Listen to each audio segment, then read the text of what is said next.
What's up everybody, Matt Maran here for another car review. This is the 2022 Ford Maverick. So about the Maverick, well, the huge deal with this thing is its very low price tag and its very high fuel economy.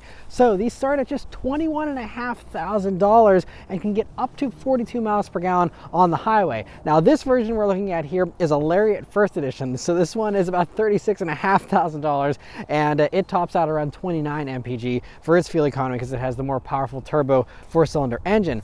But I mean, even at that price point, these Mavericks are just such a strong value, and it's a really cool offering. It's just great that Ford is, offering this at all. It's this new emerging segment of actually small trucks finally, which is something I think that a lot of people have been wanting for a long time, and now they finally have it here with the Maverick and one or two of its competitors. And while this is about a foot shorter than a Ford Ranger, for example, it is on a wheelbase that's 14.4 inches longer than the Ford Escape, for example. So much more stretched out there, obviously for that cargo bed in the back primarily. But so that also will give you a hint that yes, while this is based on the Escape and the Bronco Sport in some ways, it is also its own unique thing, having that, again, heavily stretched wheelbase compared to the Escape.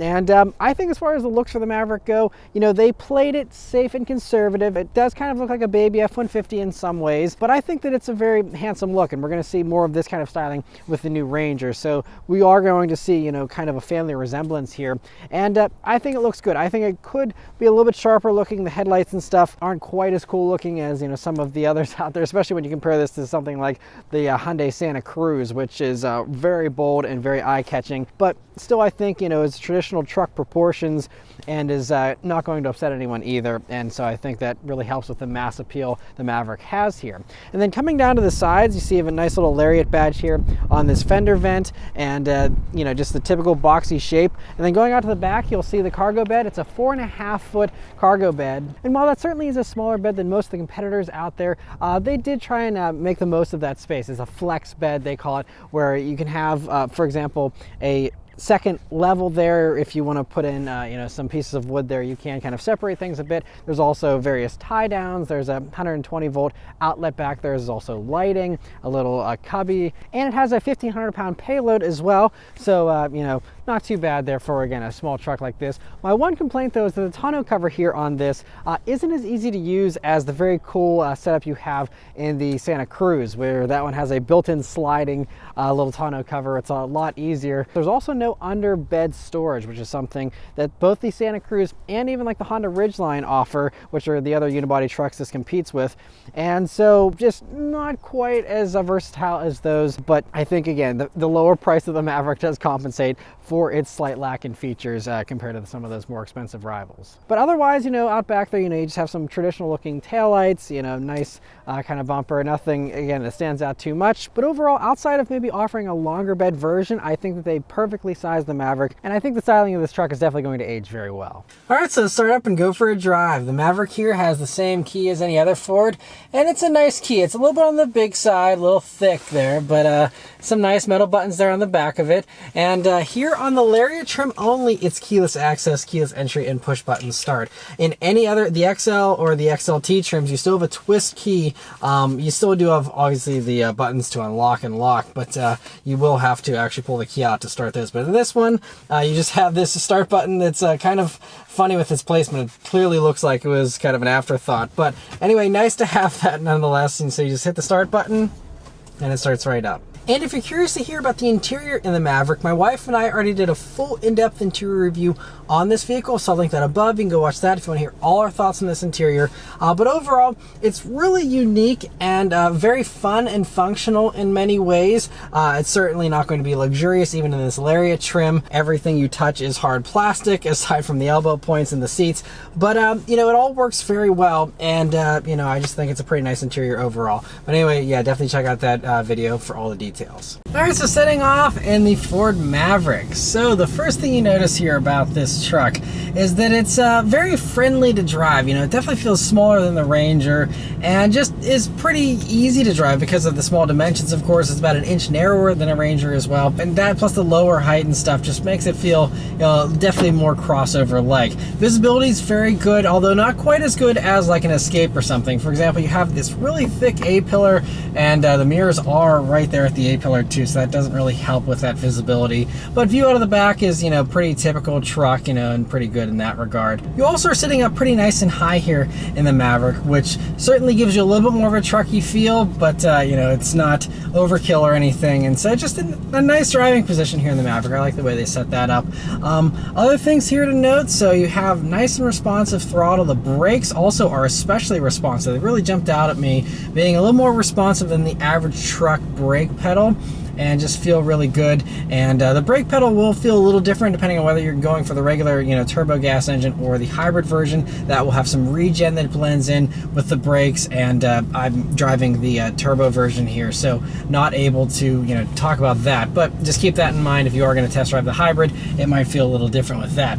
Other things though, steering actually has a little bit more weight to it than I was expecting for something like this. I was expecting it to be really light and kind of dead feeling. And I mean, you don't get a ton of feeling through the wheel, but the weight is there and feels a little weightier. So kind of like that. It's not overkill still, but you know, just a nice feeling as well. And one thing I really like about this turbo engine is you have nice strong power down low. It runs an 8-speed automatic, and it's pretty good about staying in the right gear. There were a few times where I'm like, why is it in this gear? But overall, most of the time it knows when it needs a downshift, when it needs to upshift, and you know, does a good job of relying on that turbo boost before it has to give you a downshift. And so, you know, just feels nice and strong, you know, even at low speeds here. And now cruising at some slightly higher speeds, one thing I'm pretty impressed by as well is the refinement. At least here at, you know, normal speeds, you know, it's not bad. It's not really much wind noise. This is even a little bit of a windier day. Not much wind noise, and road noise is actually kept to a minimum, even though this has these Wild Peak all-terrain tires on it. Certainly would generate a little bit more road noise, but you know, they're not howling or anything. Now, if you don't go for the FX4 package or this first edition, then you're not going to get those tires, and instead you'll get some more ordinary, you know, crossover type tires. And so those will certainly be even a little bit quieter, but I don't have any complaints with the noise here with these. Currently, they're you know, just as refined, and the ride is nice and smooth here so far. And you know, part of that is thanks to the unibody you know, platform here for this, which is really the big advantage that the Ridgeline's been having for years, and now the Santa Cruz as well benefits from this. But you know, it just means this is going to be a lot smoother with its ride quality than a Ford Ranger, a lot less bouncy, all that.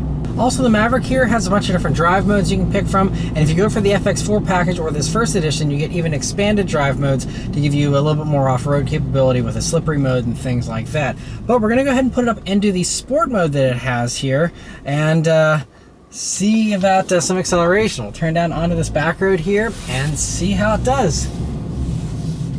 And here we go. Very responsive.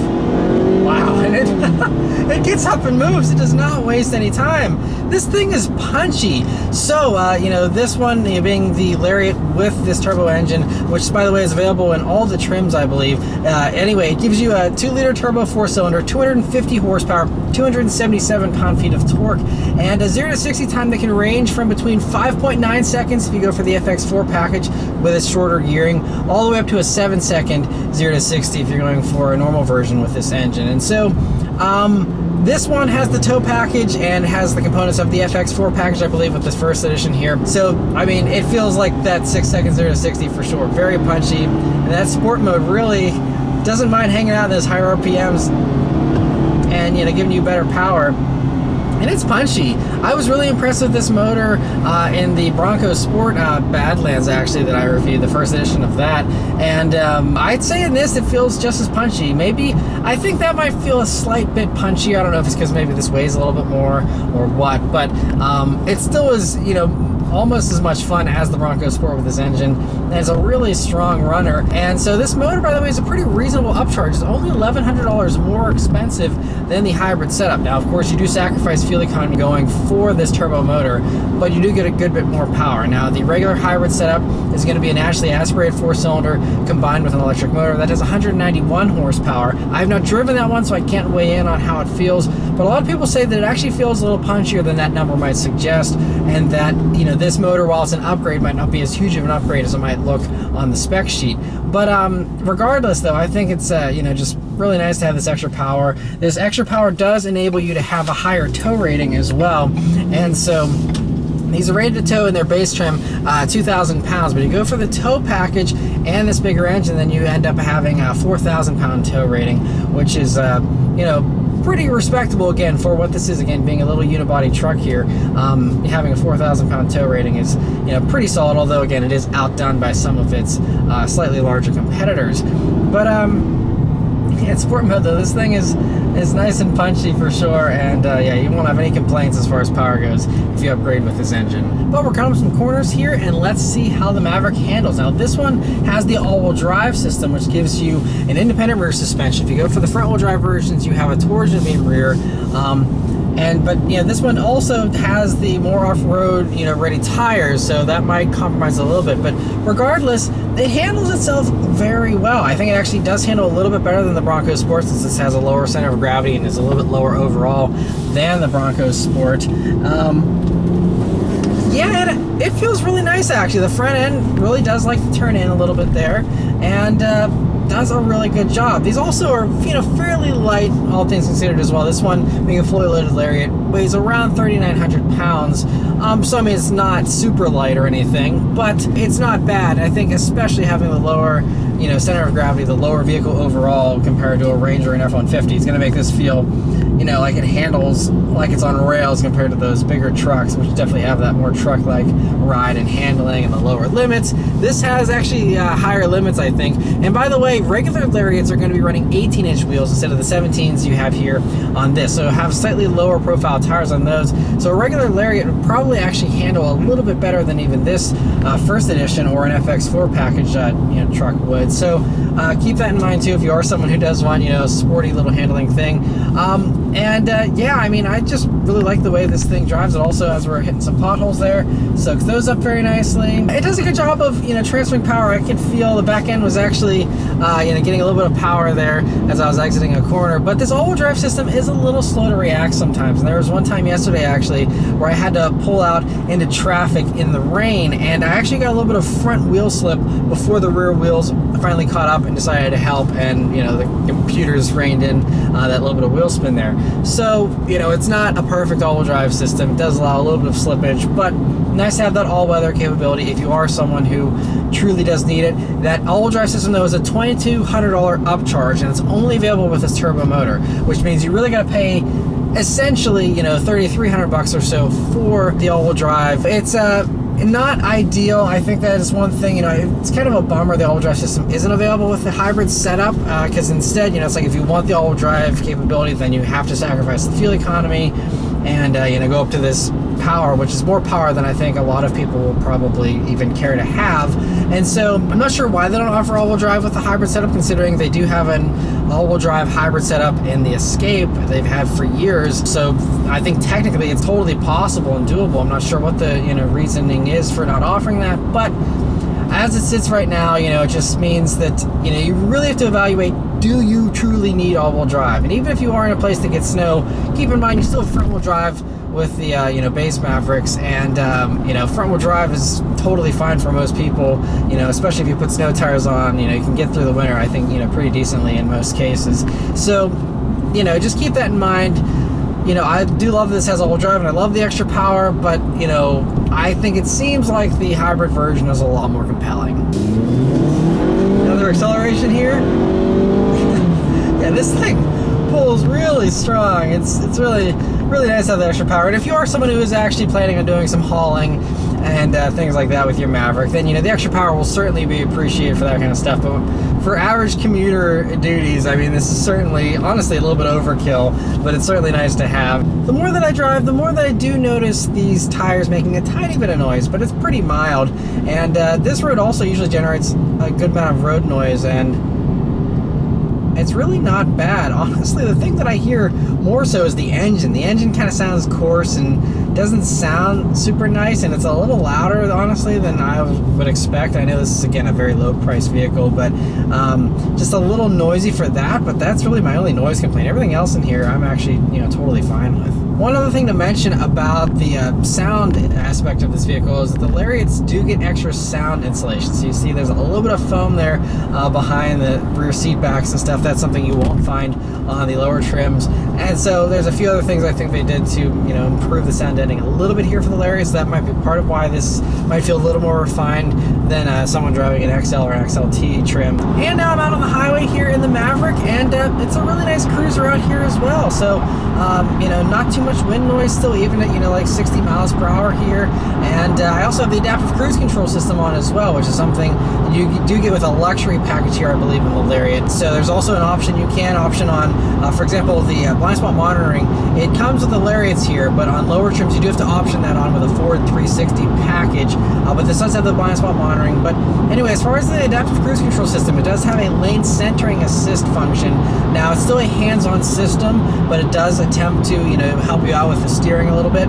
And it's been doing a pretty good job so far. It does like to hang out closer to the shoulder than the center, so it's not really centering me, ironically, even though that's what it's called. It really does kind of keep towards the right side of the lane here, which I personally don't mind. I'd rather be further away from the passing traffic, but it's kind of interesting with that. Otherwise, though, it's doing a really good job here so far. I'll continue to test this during my week with all the other highway driving I do. But that's all of my thoughts here so far on the Maverick. But thanks to Ford, I will have this Maverick for an entire week. So I'm going to drive around all over the place, and I'll come back and give you guys my final real-world fuel economy, as well as my thoughts on the pricing, how it compares to its competition, and everything else I noticed during my week of driving. Alright, so I've been driving the Maverick here for a week, and I've put 140 miles on it in my week of driving here, and it's been a really nice thing to run around in. You know, it's just got the nice small dimensions, so even though you have the truck versatility, you know, it's not a pain to park. It's just very, you know, usable and just very friendly feeling, I guess. And so I've really enjoyed my time with it. There were a couple little things that I noticed during my week here with it. The first is there's a little bit of a panel gap by the taillight there. I'm not sure if that's just this one being an early production model or if there's some other reason why that's the case. I'm hoping it's not just because it's affordable, so they're not worried about panel gaps, but just noticed that little thing. There's also a knocking in the front suspension at low speeds on this one.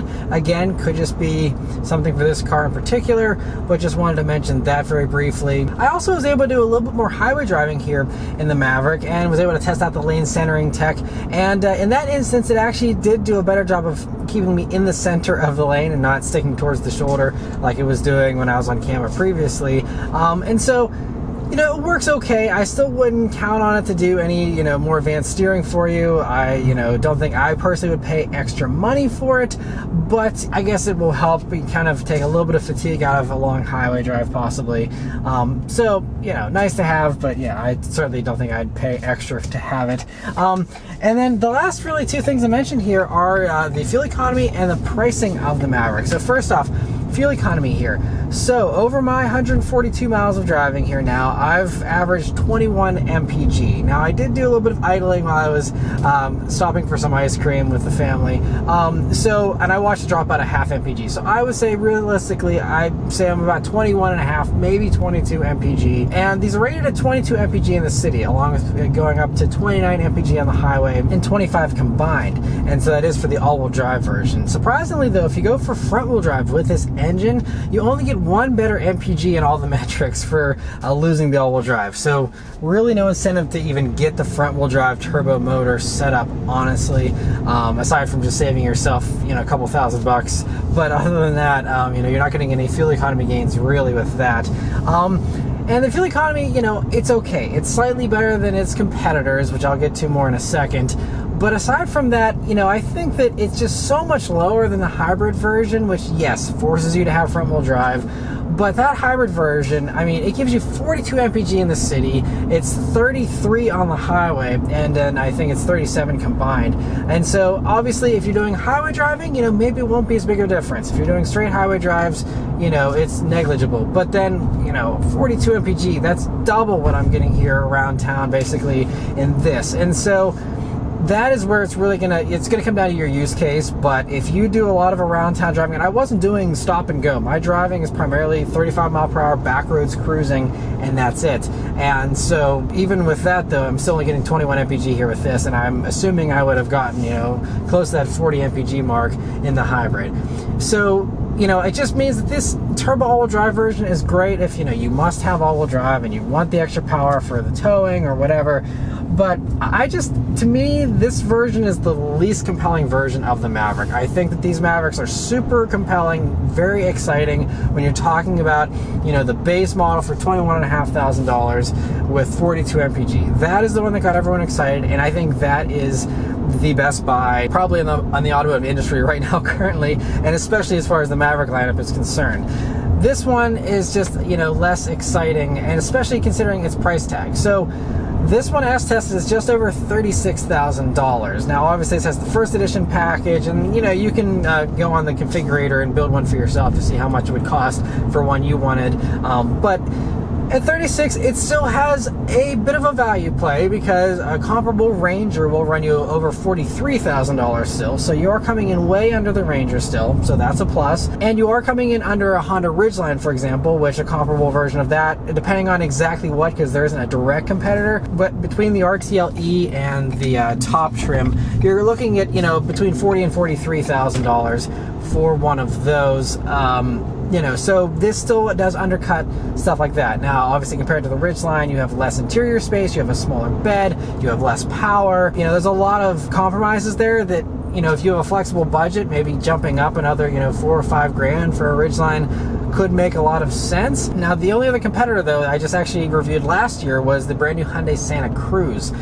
That, I think, is the best competitor to this, and really the only other competitor to this, honestly. And so, the Santa Cruz, interestingly, does lose out in the lower price ranges. So whenever you're talking about a base Maverick versus a base Santa Cruz, the base Santa Cruz is going to cost you about $4,000 to $5,000 more. So, I mean, again, clearly the Maverick is unbeatable when you're talking about that $21,500 truck.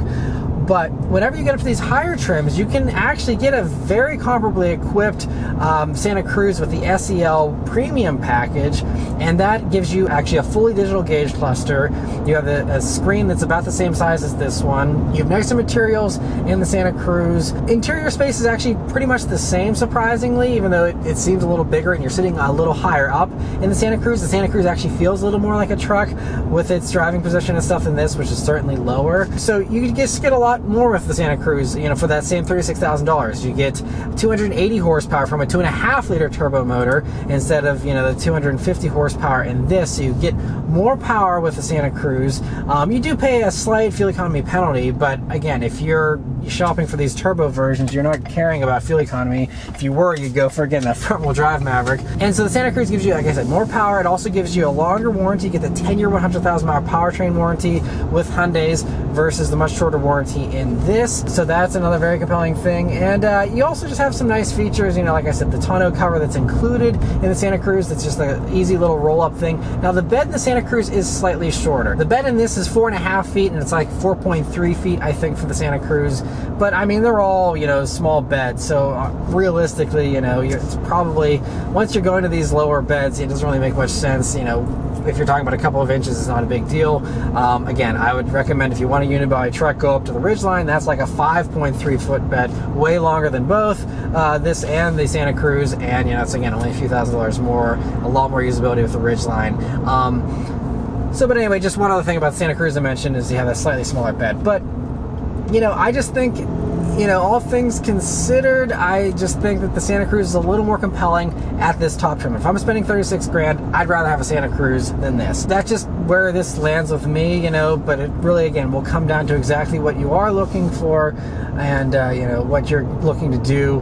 But I think the Santa Cruz also has higher towing and stuff like that as well. So there are some real advantages. So that's another, it just reiterates this whole vibe I'm getting from the Maverick, where the cheap one is the one to get. Get the base model, or one of those cheaper ones, or at least one with the front-wheel drive hybrid setup. I think something like that will make a lot more sense. And again, you give you that huge fuel economy gain you don't get with all the other competitors, which are going to be stuck in the low 20s for their fuel economies, no matter what engine you pick in them. So anyway, that's all of my thoughts here on the Maverick.